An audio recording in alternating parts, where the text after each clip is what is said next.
I stopped in the middle of the sidewalk. Let the rain hit my face.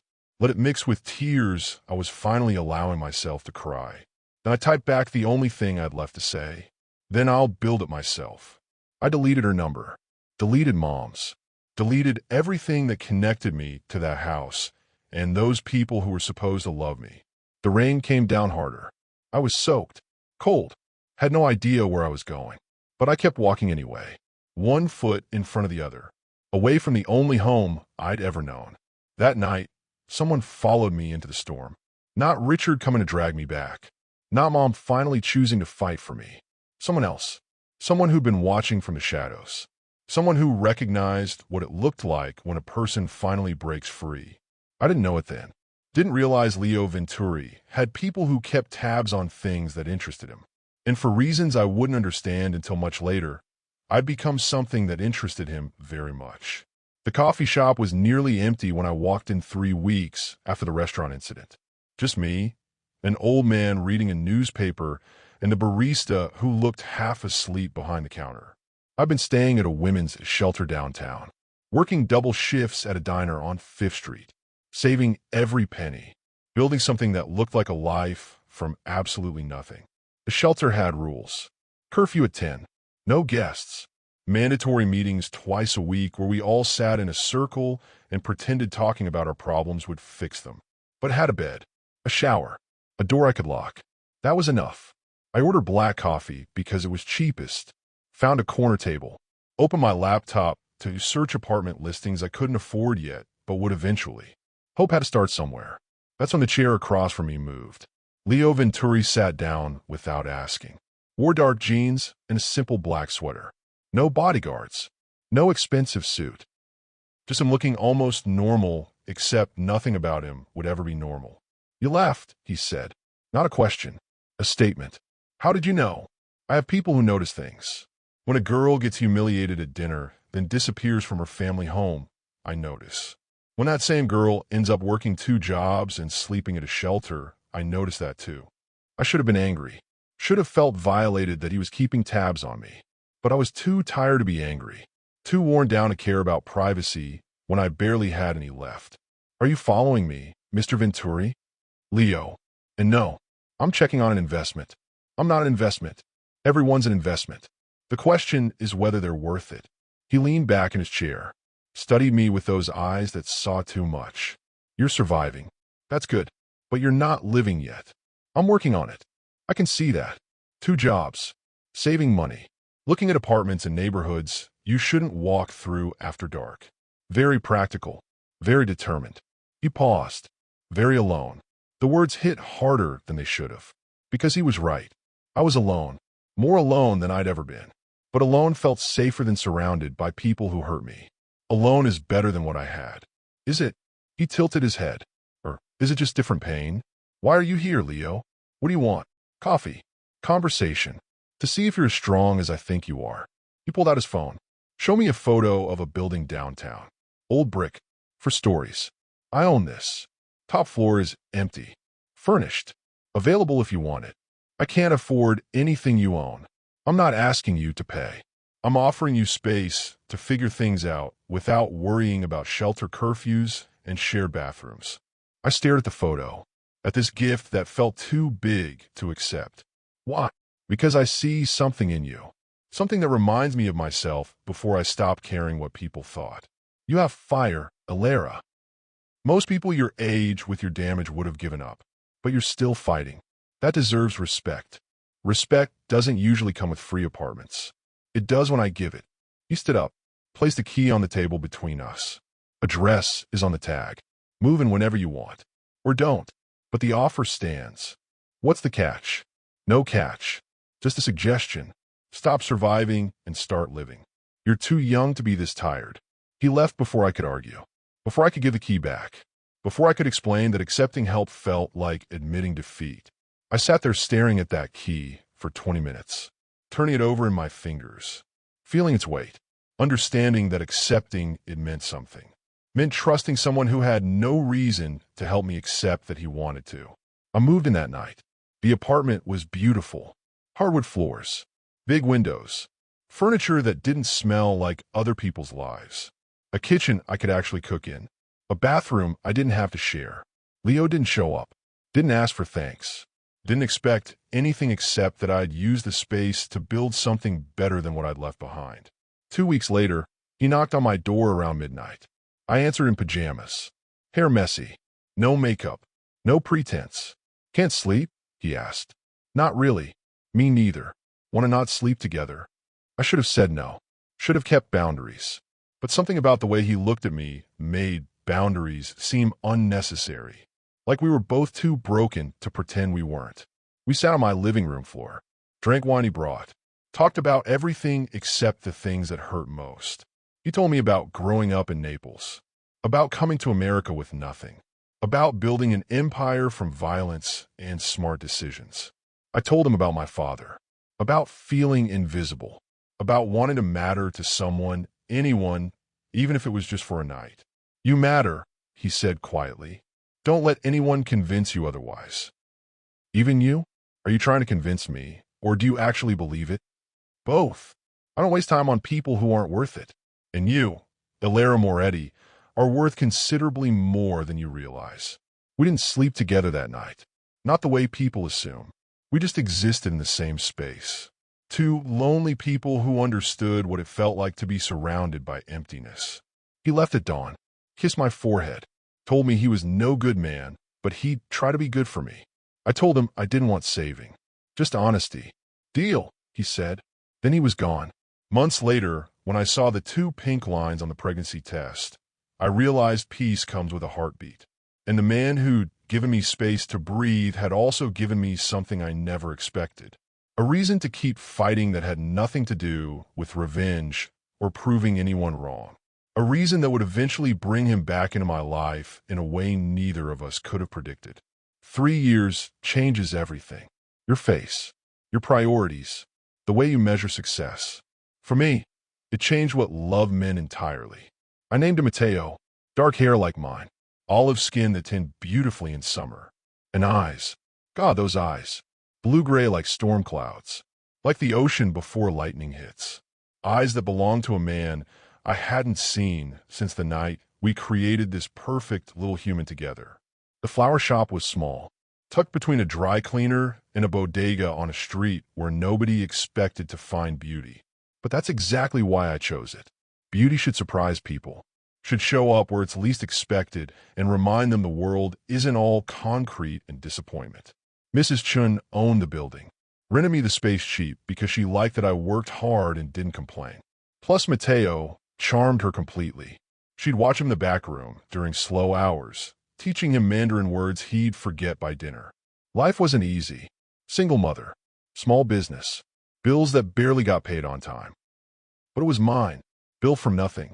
No stepfather's criticism, no Serena's cruelty, just me and my son and flowers that bloomed despite growing in difficult soil. I hadn't tried to find Leo, hadn't called that number he gave me 3 years ago. What would I say? That our one night together created a child? That he was a father whether he wanted to be or not? He told me he was no good man. I believed him, and I refused to trap someone with obligation when what we had was honest in its temporariness. Besides, I'd built something good. Matteo had a home, had love, had a mother who would die before letting anyone make him feel invisible the way I'd felt growing up. The morning Mom showed up, I was arranging roses. Matteo played with toy cars on the floor behind the counter. The bell above the door chimed. I looked up expecting a customer. Instead, I saw the woman who'd chosen silence when I needed her voice most. She looked older, thinner, worn down by years of keeping peace that never actually existed. Her hands twisted the strap of her purse like she was wringing out guilt. Ilera, she said. Just my name. Like that explained everything. Mom, I didn't move. Didn't put down the roses. Just waited. You look good. Healthy. The shop is beautiful. Thanks. I kept my voice neutral. Not warm. Not cold. Just existing in the space between forgiveness and resentment. She glanced at Matteo. Her eyes went soft. Is that my son? Matteo. He's 3. He looks just like you. Except he didn't. Not entirely. His features were mine, but those eyes were someone else's completely. Mom was too distracted by her own emotions to notice. Why are you here? I asked. She sat in the chair I kept for elderly customers who couldn't stand while I worked. Took a breath. Let out slow. Serena's bankrupt. The business she started with Richard's money failed. She's being sued. Richard left her. Said he was done cleaning up her mistakes. I should have felt satisfaction. Some twisted joy that karma finally caught up. But I didn't feel anything except tired. Tired of caring about people who'd never cared about me. And you're telling me this because she's struggling. Because I thought maybe you'd want to know. Because despite everything, she's still your sister. Stepsister, I corrected quietly. And she stopped being family the night she humiliated me for entertainment. I don't celebrate her downfall, but I don't mourn it either. She made her choices. Now she lives with them. Mom's eyes filled with tears. I'm sorry for not protecting you, for choosing peace over you, for all of it. I know sorry doesn't fix anything, but I need you to know I regret every moment I stayed quiet. Okay, I went back to the roses. You should go now. Alara, please. I forgive you, Mom. I do. But forgiveness doesn't mean I'll let you back in. It just means I'm not carrying your weight anymore. You're free. I'm free. Let's leave it at that. She stood, walked to the door, paused with her hand on the frame. He's beautiful, your son. You're a good mother. Better than I was. Then she left, and I stood there holding roses that smelled like redemption and goodbye mixed together. Mateo tugged on my jeans. Mama, who that? Someone from before. Nobody important now. He accepted this easily the way 3-year-olds do. Went back to his cars. Back to his world where people didn't hurt each other without reason. That's when I heard it. The sound of expensive tires on pavement. An engine that purred money. I looked through the window and watched a black car pull up to the curb. My heart stopped, then started again too fast. The door opened. A man stepped out. Tall, dark suit, commanding presence that made the street feel smaller just by him standing on it. Leonardo Venturi, 3 years older. Same storm cloud eyes. Same face that haunted dreams I pretended not to have. He stood there looking at my shop, at the flowers in the window, at the life I'd built without him. When I saw who stepped out, my heart stopped. And then so did his. The bell chimed when he walked in. That small sound felt too loud.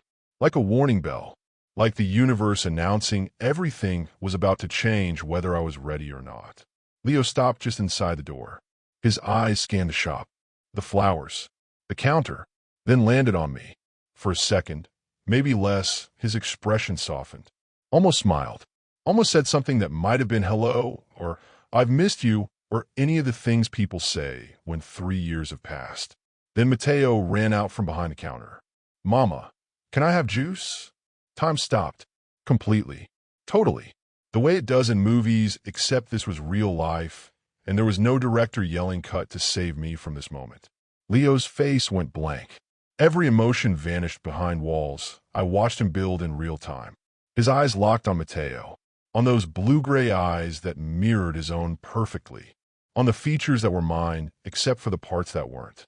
I picked Mateo up, held him against my hip, felt his small hands grab my shirt. Baby, go play in the back room for a minute, okay? Mrs. Chen's there. But juice. I'll bring it. Go on. He wiggled down and ran off, his little feet thumping against the floor. The sound faded. Silence replaced it. The kind of silence that feels like pressure building before an explosion.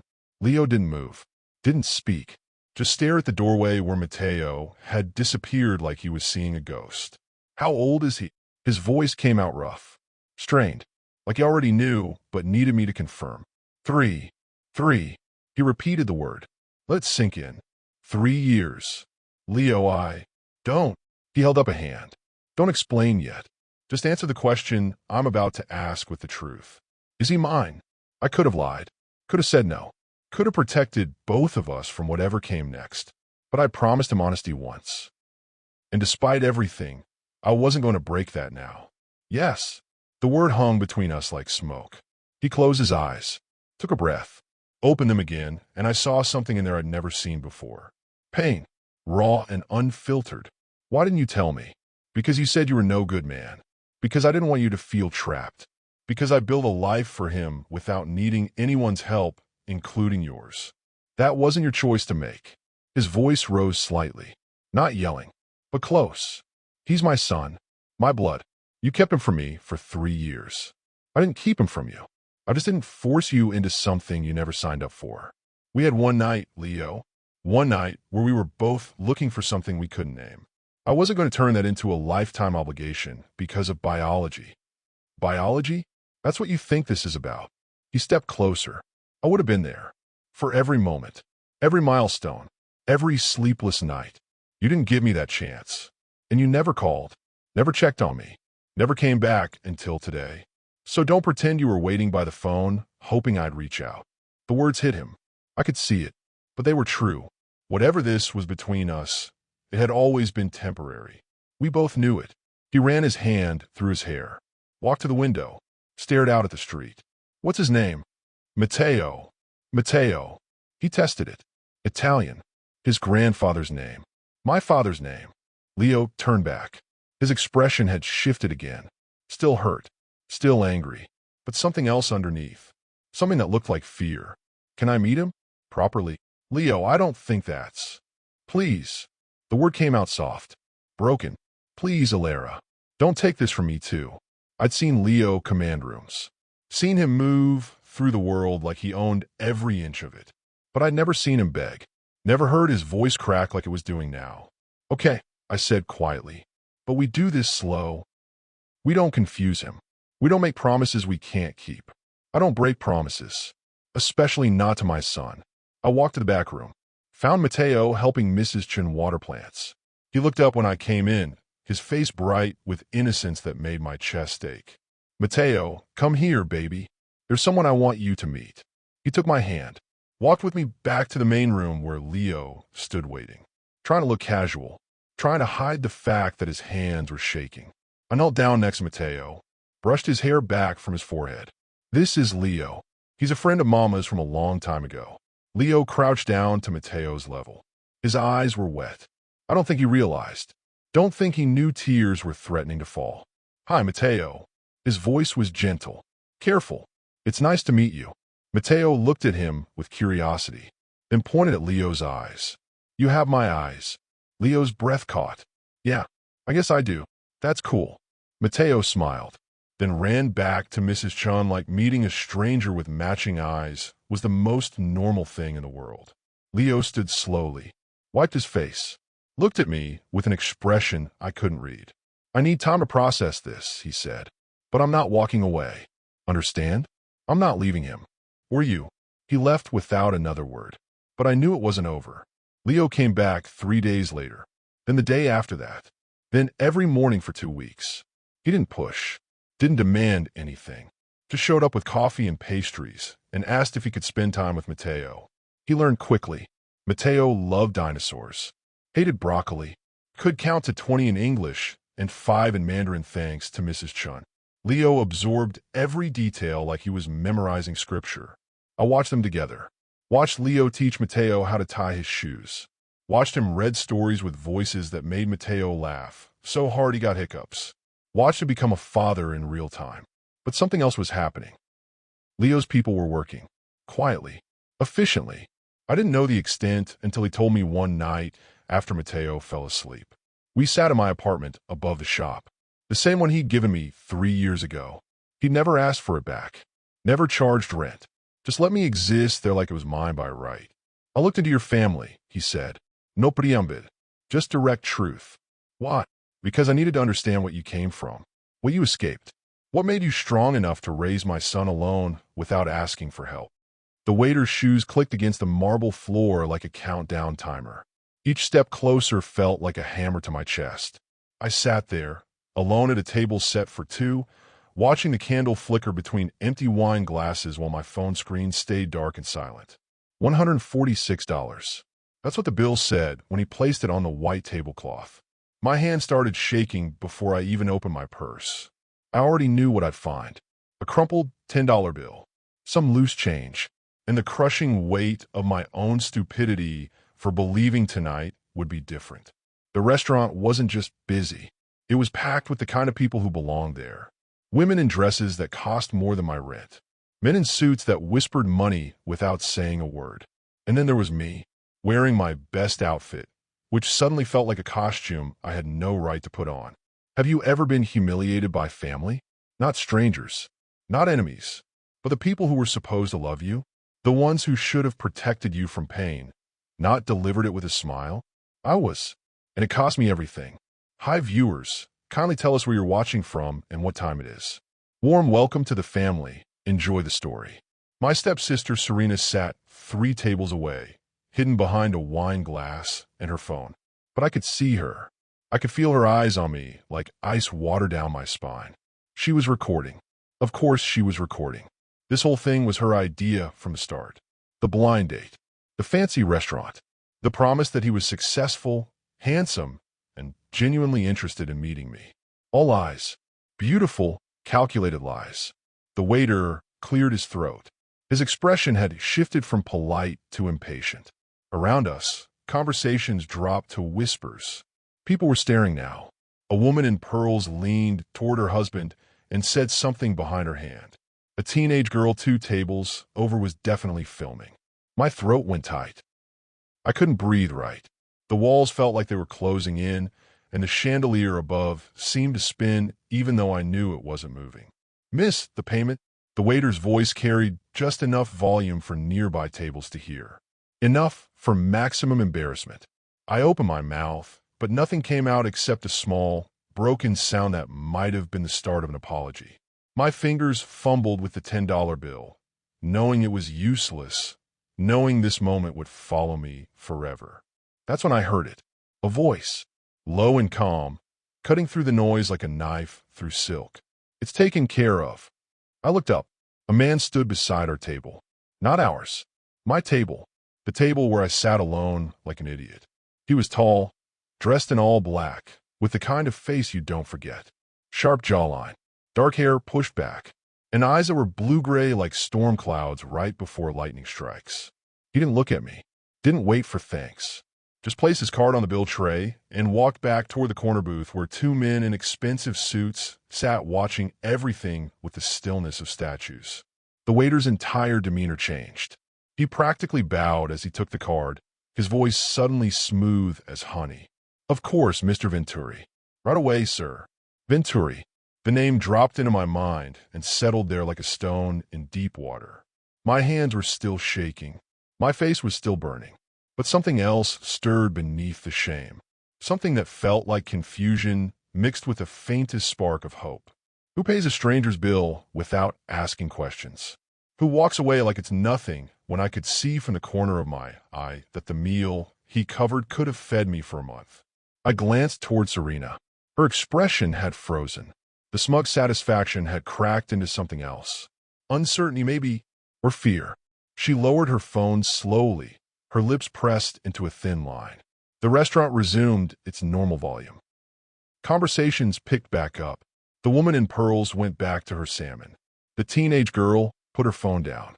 It was like the world decided I was no longer worth watching. But I was still trembling, still trying to process what just happened. The waiter returned with the receipt, nodded curtly, and disappeared.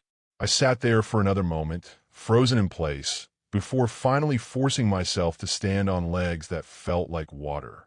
I walked toward the exit on autopilot, my heart pounding so hard I could hear it in my ears. The cool night air hit my face when I pushed through the glass doors, and I sucked in a breath that tasted like freedom and humiliation mixed together. They thought they broke me that night. But what if the man watching from across the room wasn't just anyone? What if the stranger who paid my bill with barely a glance would one day own the world that once mocked me? I didn't know it then, standing on that sidewalk with tears I refused to let fall. I didn't know that the man in the corner booth, the one called Venturi, would become the axis my entire life would spin around.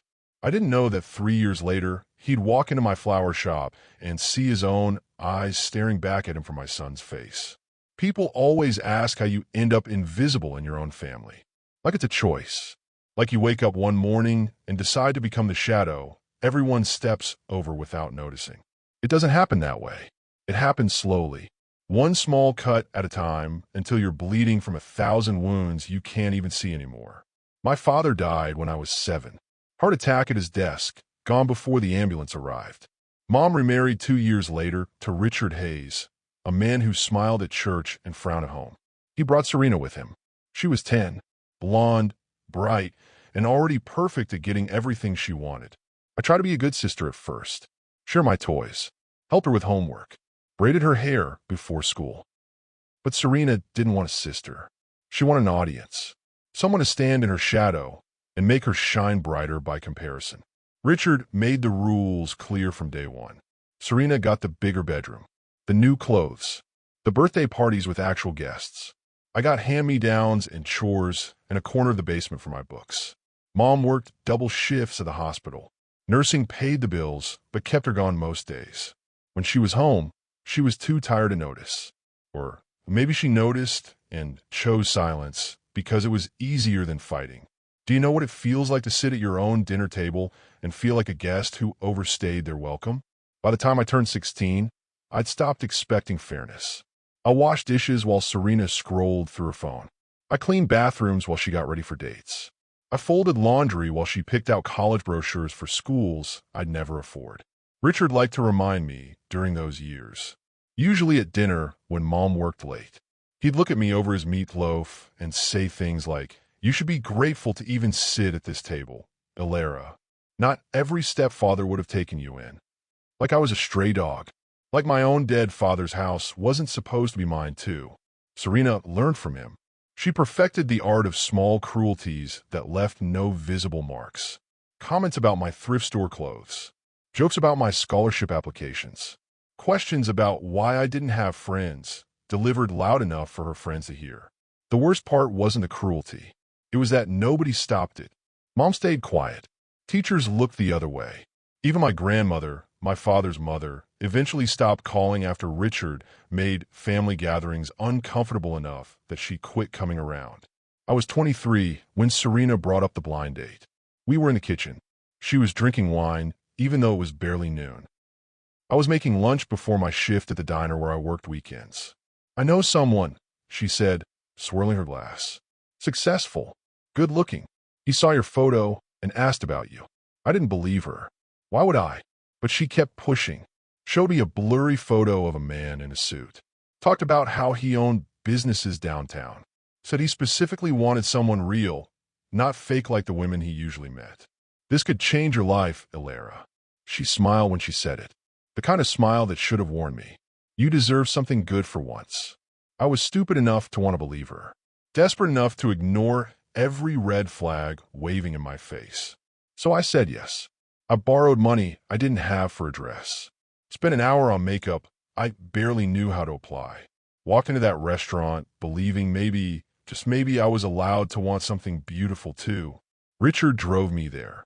Dropped me off at the curb without a word. Didn't even wait to see if I made it inside safely.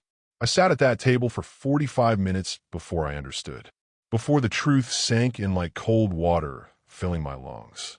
Nobody was coming. There was no successful man. No blind date.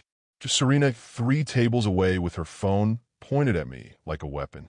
The humiliation was the point. The joke was me. When she said he could change my life, she wasn't lying. She just didn't know how. She didn't know about the man in the corner booth. The one who watched everything with eyes that saw too much. The one who would pay my bill without asking why I needed saving. She didn't know that her cruelty would be the push I needed to finally walk away from all of them. And she definitely didn't know that the stranger who showed me kindness that night would become the father of my child.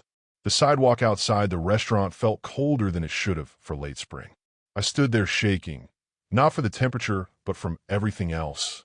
Rage, shame, the kind of embarrassment that makes your skin feel too tight.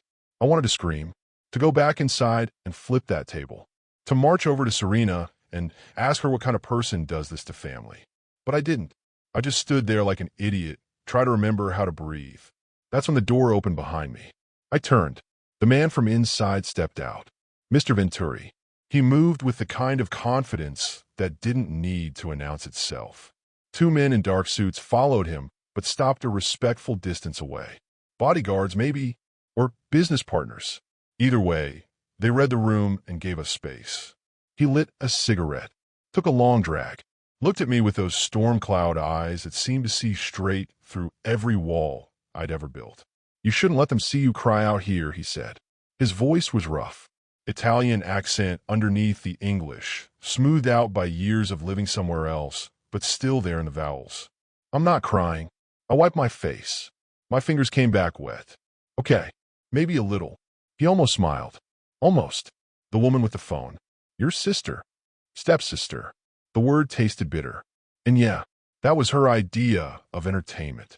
He took another drag, exhaled smoke toward the street. Family can be the cruelest. They know exactly where to cut because they helped build you.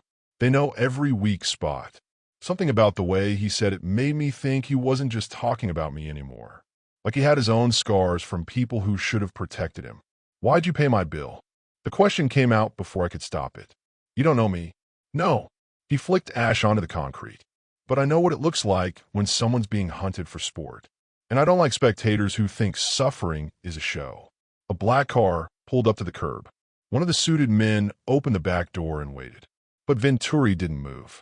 He just stood there studying me like I was a puzzle he couldn't quite figure out.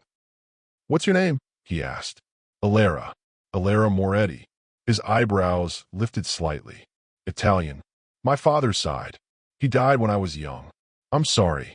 He dropped the cigarette and crushed it under his shoe. Leonardo Venturi. Most people call me Leo. Thank you, Leo. For inside. You didn't have to do that. Maybe not. He pulled out his wallet and handed me a card.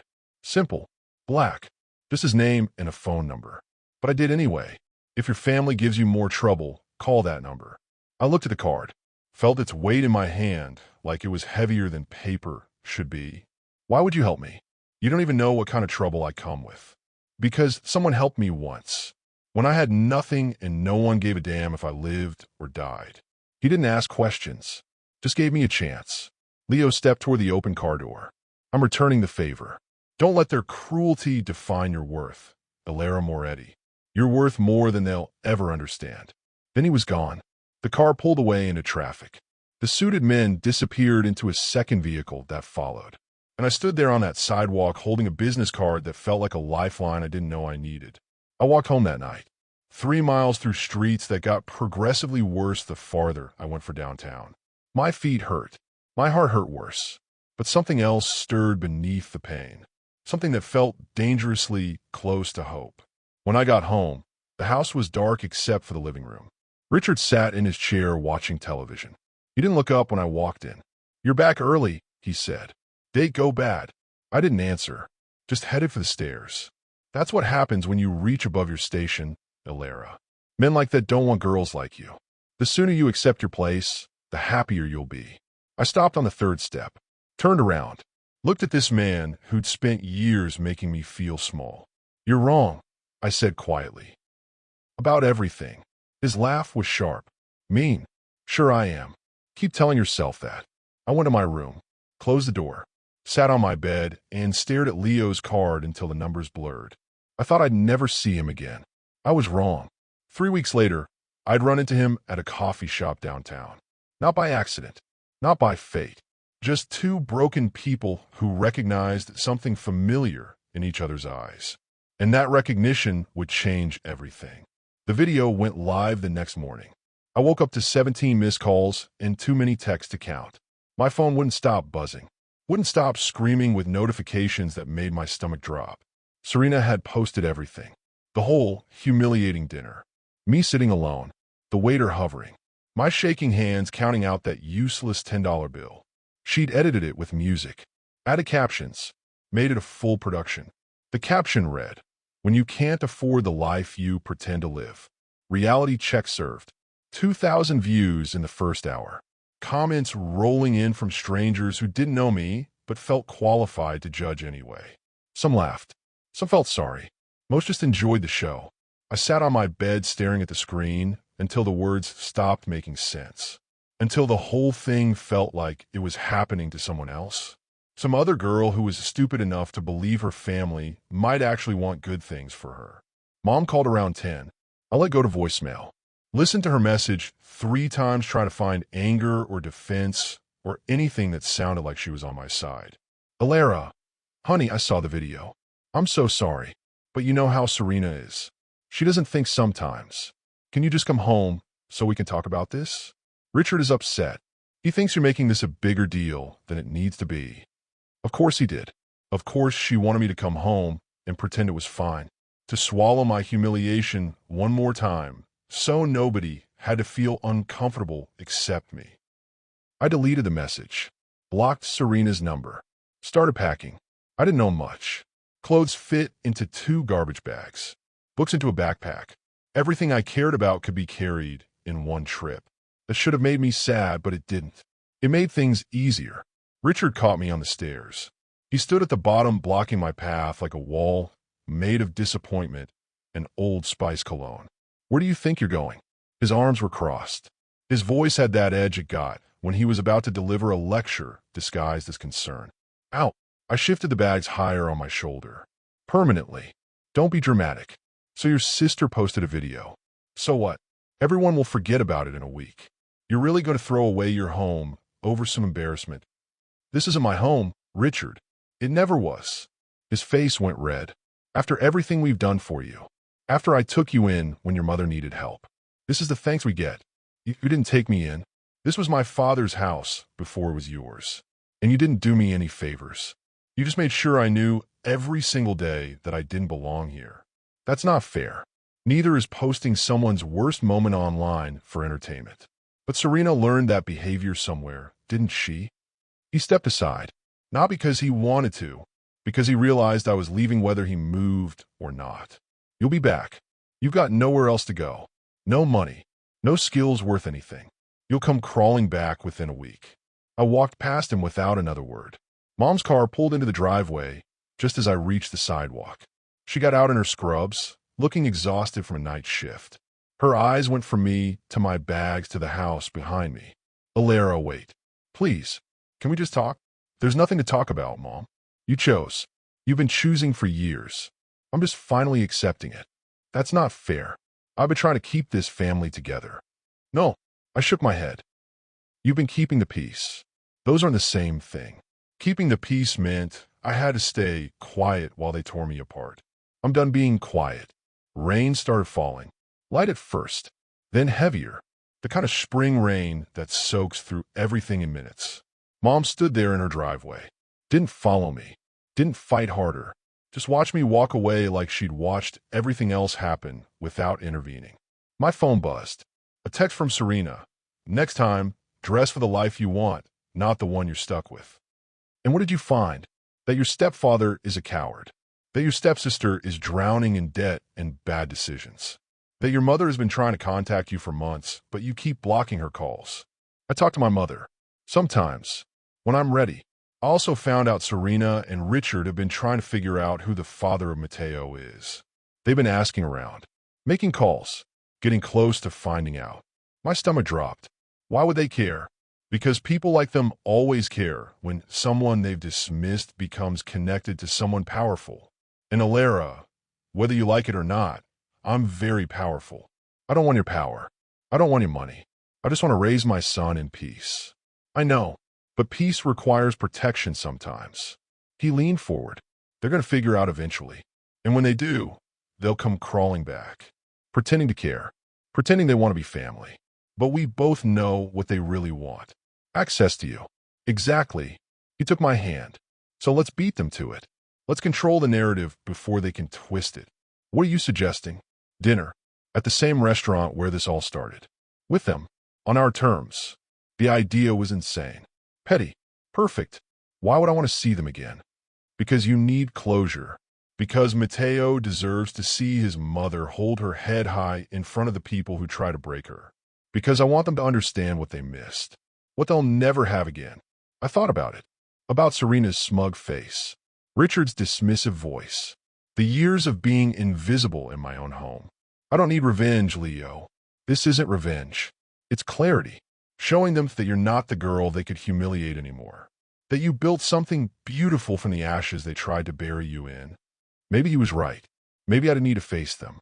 Not to gloat, but to prove to myself I'd moved beyond their power to hurt me. Okay, I said. Set up. He smiled. Not his usual controlled smile. A real one. I was hoping you'd say that. 2 weeks later, the reservations were made. Same restaurant. Same table if possible. Leo insisted on details. On making this moment count. I bought a new dress. Not expensive, but beautiful. Simple black that fit perfectly. Mateo stayed with Mrs. Chun. This wasn't something he needed to witness. The night before the dinner, Leo brought Mateo a present. A stuffed dinosaur bigger than the kid himself. Mateo named it Leo Jr. The real Leo pretended he didn't tear up. After Mateo went to bed, Leo and I stood in the doorway of his room, watching him sleep. I missed 3 years, Leo said quietly. 3 years I can never get back. I'm sorry. I thought I was doing the right thing. You were protecting him. Protecting yourself. I understand. But Alara, I need you to understand something too. I'm not going anywhere. Whatever happens, whatever we are to each other, I'm his father. And I take that seriously. I know.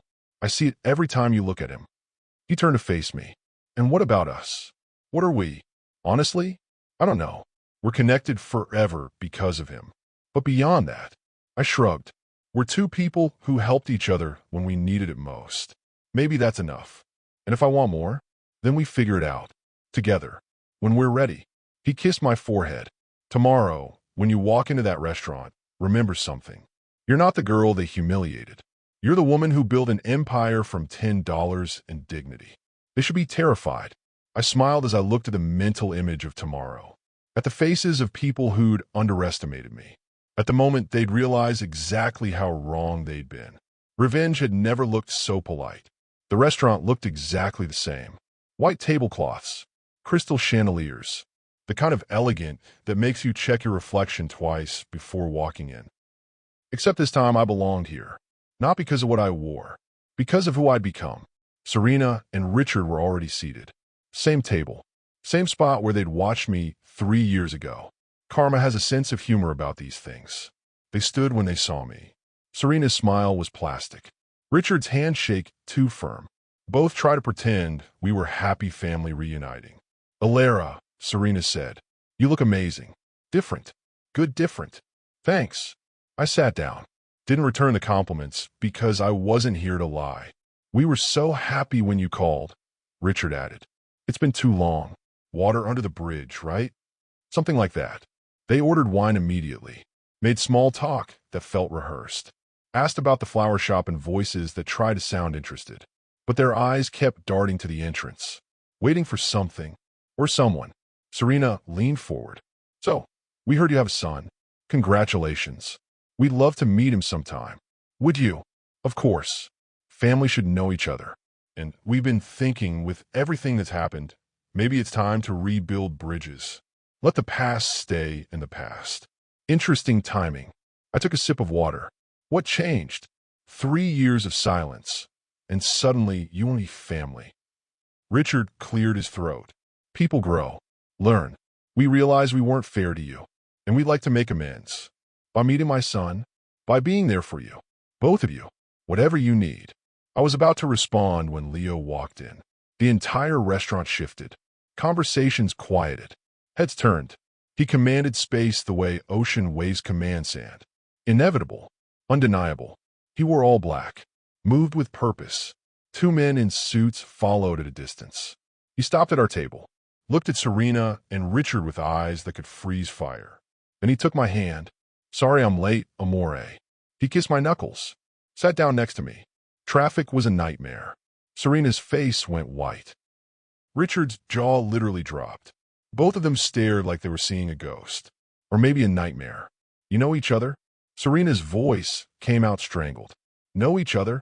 Leo smiled. But it wasn't friendly. Alara and I have known each other for 3 years. Since the night you recorded her humiliation for entertainment. I don't understand. Let me explain then. He signaled the waiter.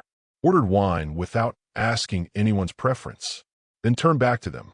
3 years ago, I watched a cruel woman humiliate her stepsister in this exact restaurant.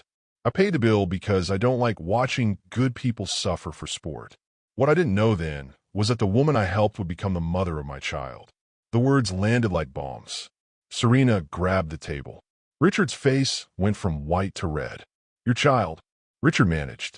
My son, Mateo, beautiful boy, 3 years old, has his mother's strength and apparently my eyes. Leo's voice was casual, like he was discussing weather. Alara never told me about him, never asked for money, never used our connection for gain. She raised him alone while you two live your lives pretending she didn't exist. We didn't know, Serena whispered. No, you didn't, because you never cared enough to find out. You were too busy being cruel, too focused on your own lives to notice you'd lost access to something valuable. Mr. Venturi, we would love to make this right, to be part of Mateo's life. He deserves to know his family. Leo laughed, actually laughed. His family? You're not his family. You're the people who tried to break his mother, the ones who recorded her pain, the ones who made her feel worthless. He leaned forward. My son will never know you. Will never sit at your table. Will never wonder why you couldn't love his mother when she needed it most. The restaurant was silent now. Everyone watching. Everyone listening. Leo stood. Help me up. This woman once sat here with $10 and a soul richer than this entire city. Today, she owns half my heart and my world. She built a business from nothing. Raised our son with grace. I didn't teach him because I wasn't there. She's stronger than both of you combined. He looked at me then, not at them. And she doesn't need my money or my name to be valuable. She already was. I just finally got smart enough to see it. We walked out together, left them sitting there, stunned, silent, broken by truth they couldn't argue with. Outside, the night air felt crisp, clean. Leo's car waited, but we didn't get in, just stood there under streetlights. That felt good, I admitted. Didn't it? He smiled. But even better, you didn't gloat, didn't rub their faces in it. You just existed. Let the truth speak. That's real power, Alara. I learned from the best. We drove home to Mateo, to the life we were building. Not from revenge, but from something stronger. Something that looked like forgiveness without forgetting. Like grace without being weak. But even then, I didn't gloat. Because my justice had a softer name. Grace. 6 months after that dinner, I stopped counting days and started measuring life differently. By Mateo's laugh. By flowers that bloomed despite winter. By quiet moments that didn't need words. Leo asked me to marry him on a Tuesday. Nothing fancy. Just him, me, and Mateo at the park. He got down on one knee while our son threw bread at ducks who were probably overfed but happy about it anyway. Marry me, he said. Simple. Direct. Not because of Mateo. Not because of obligation. But because I want to wake up next to you for the rest of my life. Because you make me want to be the good man I told you I wasn't. I said yes. Not because of his money. Not because of his name. But because somewhere between that first night and now, we'd built something real. The wedding was small. Mrs. Chun cried. Mateo was ring bearer and took his job so seriously he walked slower than funeral processions. My mother came. I let her. Forgiveness is complicated, but it's lighter than resentment. Serena and Richard weren't invited. I didn't send announcements. Didn't post photos. Just let them exist in their own world while I built mine.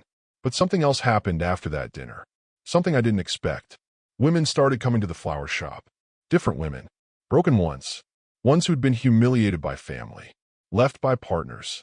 Dismissed by a world that didn't see their value. They didn't always buy flowers.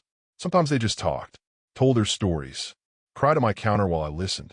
One of them, Sarah, had been living in her car. Her husband took everything in the divorce, left her with nothing except 2 kids and debt she didn't create. I gave her a job, then an apartment above the shop, then help applying for school because she'd always wanted to be a nurse but never had the chance. Another woman, Patricia, had been abused by her boyfriend. She came in with bruises she tried to hide under makeup. I told her about the shelter I'd stayed at, gave her the number, helped her pack when she finally found the courage to leave. One day, Leo found me at the shop after hours.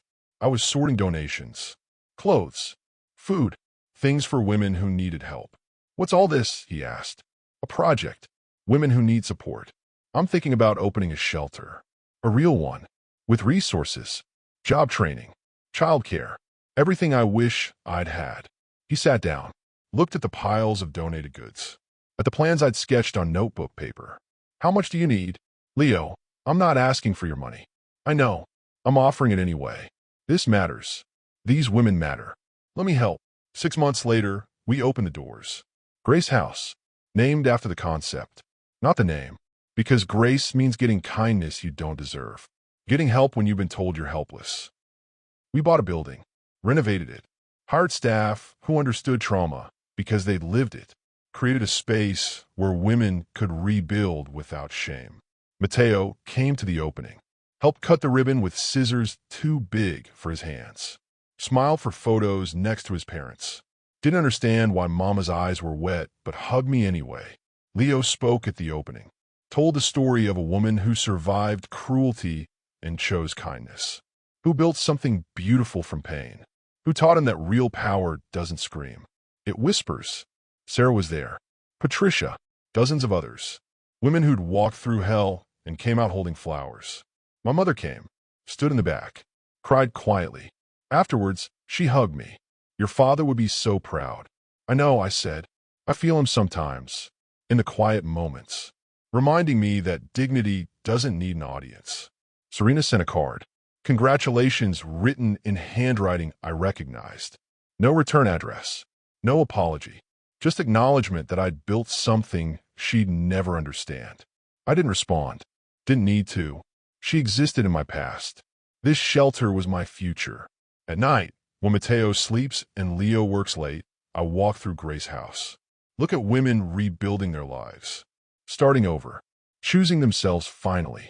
And I think about that night in the restaurant, about sitting there with $10 and nowhere to go, about the stranger who paid my bill and changed everything. Justice doesn't always scream. Sometimes it walks in silence, hand in hand with grace. Sometimes it looks like a flower shop that saves lives. A son who knows love without conditions. A husband who learned goodness from a woman who refused to become bitter. Sometimes justice is just living well, loving hard, helping others climb the same mountains you barely survived. The purest revenge is a life lived in quiet grace, where dignity doesn't need applause, where kindness is louder than cruelty ever was. In 3 years after that humiliating dinner, I finally understood. The best way to defeat people who try to break you isn't by destroying them. It's by building something so beautiful, so meaningful, so full of light that their darkness can't touch it anymore. That's what Mateo will learn. That's what Grace House teaches. That's what I know now that I didn't know then. You don't beat cruelty by becoming cruel. You beat it by refusing to let it change who you are, by staying soft in a hard world, by choosing grace when revenge would be easier. True power is kindness that doesn't need applause. It's forgiveness that doesn't forget but refuses to be defined by pain. It's building something that helps others instead of something that hurts them. And if you believe that kindness is the loudest revenge, I hope this story touched you. I hope it reminded you that dignity never goes out of style, that starting over is brave, that grace is stronger than grudges. Share this story with someone who needs to hear it. Subscribe to this channel because we tell real stories about real people who survive real pain. Turn on notifications so you don't miss the next story. And tell us in the comments what inspired you most. What moment hit hardest? What lesson you're taking with you? Because these stories matter. Your story matters.